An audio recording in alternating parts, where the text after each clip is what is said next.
Janie. I'm Janie McCormick, and I have a show called Breaking My Silence, Minnesota View. And every day, you read about the harm that is being done to women and children throughout Minnesota and the whole world.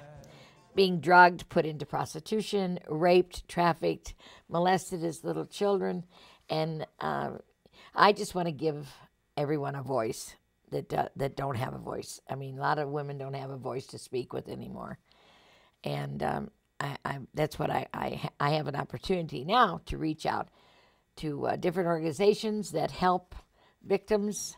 And for example, I have a wonderful lady here today, Carla Bauer, and she's with the Minnesota Coalition Against Sexual Assault.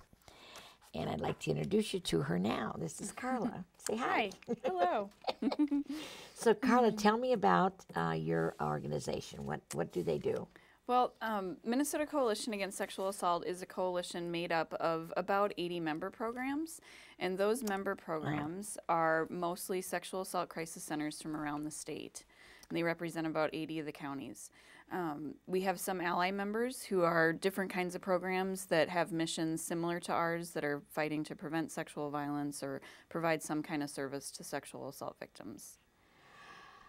So that means that all across Minnesota, there is help out there if you're being molested, sexually abused, and you're going to give us the website and the phone numbers. Yes. And because we need to everybody needs to know where they can go to get help. Yes.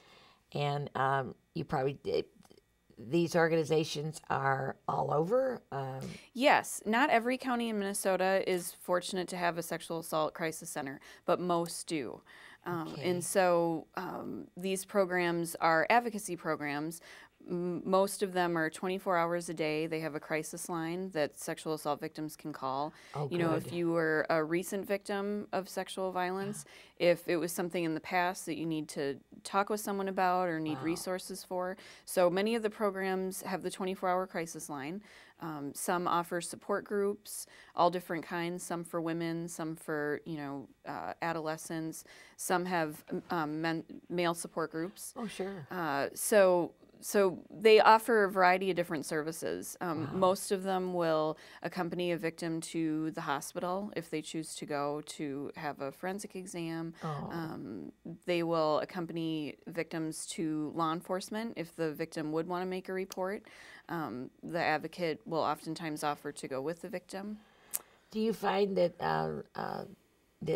that gives them a lot of support? In other words, if they've just been raped, that if somebody like an advocate goes with them, that gives them more support, more secure feeling. Yeah, vulnerable feeling right then. Right. And nobody understands what it's like to be thrown into the criminal justice system all of a sudden, or to end up in an emergency room after being raped.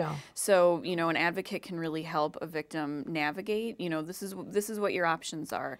If you come in to have a forensic exam, advocates can let a victim know that, this isn't something you have to pay for. Right. This is so you don't have to worry about not having insurance. So kind of good. those little things that people aren't thinking about until they're in the moment, and you wouldn't even think about it. Right. So advocates are really great at helping victims navigate what kind of options they have and really give them a full picture so that they can make decisions that are most comfortable to them. Do you think that I have to ask this because I was raped as a young girl.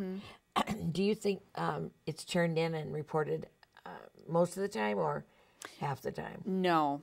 I mean, statistics are all over the place, a little bit different, but anywhere from you'll see 16 to 20% of sexual assaults are actually reported to law enforcement. So the nice thing about advocates is they'll work with anyone. You don't have to go to the hospital. You don't have to go to law enforcement. If you just want someone to talk to, advocates their services are confidential, with a few exceptions. That's wonderful. Yeah. There are a couple exceptions to that, but for the most part, you can call and talk with an advocate and just, speak with someone who can understand the dynamics of sexual violence and what that healing process may look like. Wow. It's a long road to heal because you always remember, if you're raped, you're always going to remember it. Right. is a horrible experience. Yeah.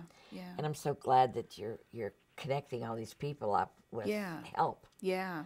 And so you're on your website. Can they find in their area where to go? And they're, Yes. like, in other words, Isanti County or Washington County or Ramsey County and all the different counties, they can find someone there. Yeah, one function of our website is that at the top of the page is a seek help option. And if you click on that, it takes you to a search engine where you can search in a few different ways, or you can just find a whole list of all the sexual assault crisis centers in the state. Oh, that's wonderful. But if you want to search by, the county you're living in or the county that you were assaulted in, you can find resources there. That is so good. Yeah. God, that's great. I'm so happy that they have this. Yes. I mean, they didn't have these things back in the 60s. It wasn't even thought of. Yeah. Because, I don't know, I don't think there was anything like that. I never heard of anything like that. Yeah. Because I sure would have went. Right. We're fortunate that now there are these services out there. And there's still, resources are slim and, these agencies are really working hard. The advocates, provide this amazing support on budgets that keep getting a little bit smaller. And so volunteering is a huge piece. If people are interested in volunteering, at the coalition, we often refer people out to local sexual assault crisis centers because in order to operate 24 hours a day, they need as many volunteers as they can to take that crisis line. Do people, if they want to volunteer, can the victim come to their house, or is it a building that they'll go to, or? Every organization is organized a little bit differently, but for the most part, many advocacy programs operate where the volunteer might get a cell phone that they take for the night and they respond that way. And if they are going out to meet the victim, it's going to be at a hospital or law enforcement or something. Otherwise, it's just that one-on-one support over the phone. And then often, and then if the victim would want to come in and talk with someone face to face. Then they can meet with a staff person at the advocacy program. So do you have a lot of children that are sexually assaulted? I mean, does parents call about they think that their child is being sexually assaulted at home? Yeah. They can call your services too? Yeah. For the advocacy services, yes. We've had parents call the coalition office and we've referred them out to their local sexual assault agency. And sexual assault advocacy programs work with secondary survivors or people who, have a loved one who's been sexually assaulted. Right. So they'll work with parents of victims, partners, spouses, because they're affected as well and impacted by the sexual violence that their loved one's subjected family to. is affected. Right. Once a child's been molested, it's like... Yeah, that's devastating. Yeah, it is. It's totally devastating. Yeah. How any man could ever do that to a little girl or a little child or vice versa, boys or whatever, it's just so sad. They need to have their heads examined. Yeah.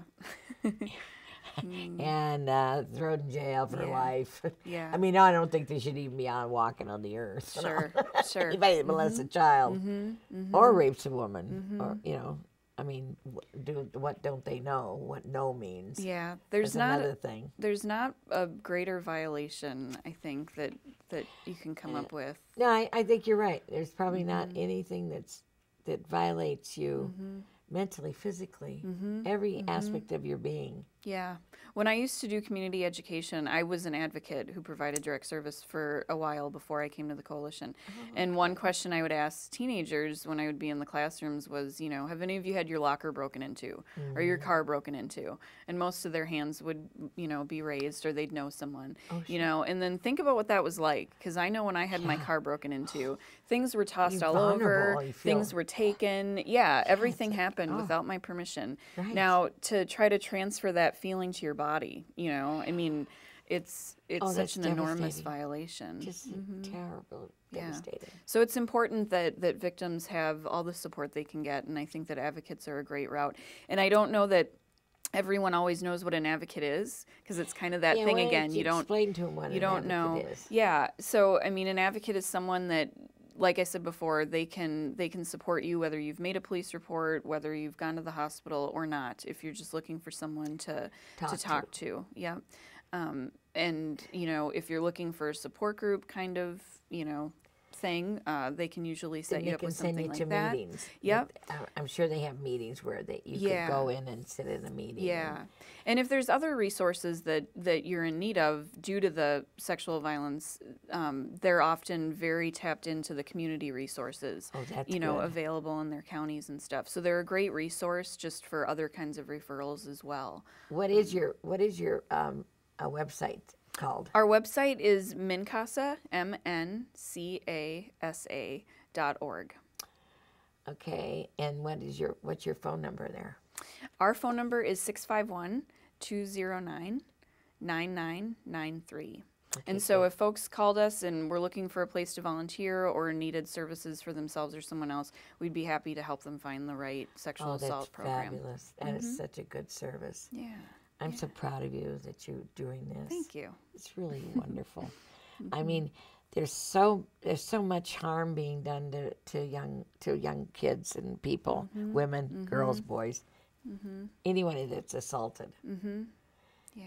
They just need help. Yeah. That's all. Need understanding, and that you are helping them find this. That's a good thing. And other ways we try to do that, we provide a lot of training to the sexual assault advocates. You know, there's all different, whether it's a law change or maybe it's just kind of the different ways that sexual violence is perpetrated. It's always changing. I mean, 20 years ago, sexting wasn't happening, right? No. Or we didn't know, We you know, didn't I hear mean, anything about with technology. We didn't have cell phones, I mean. Right. So with technology and the way things are changing, there's always different ways that sexual violence is being perpetrated or ways that sexual assault victims are being impacted. That's true. And so That's true. trying to get advocates the most current training on how to, you know, best support victims. And we also provide training to law enforcement, you know, medical staff, prosecutors, so all other kinds of disciplines that come in contact with sexual assault victims, just to try to ensure that victims are getting the kinds of responses from, you know, every direction that they deserve. That's heavy duty. That's fabulous. It is really good. Yeah. I found the right star. I found the right star we needed for the whole show. This is a show that's trying to reach out and have the community understand that this is going on and not hide their heads in the sand. Right. And we also have our prevention program, too. Oh, do you? We actually have a prevention coordinator. So outside of trying to provide the best response possible to victims, we're also trying to end sexual violence. And so we have several different ways we're doing that, but, you know, working with the sexual assault crisis centers to try to help them come up with strategies to talk about prevention in their communities. And wow, that is so neat. Because it would be great if it just wasn't happening anymore. Oh, yeah, wouldn't that be great? Would be really nice. And then you wouldn't have to be pushing up more services all the time. Right.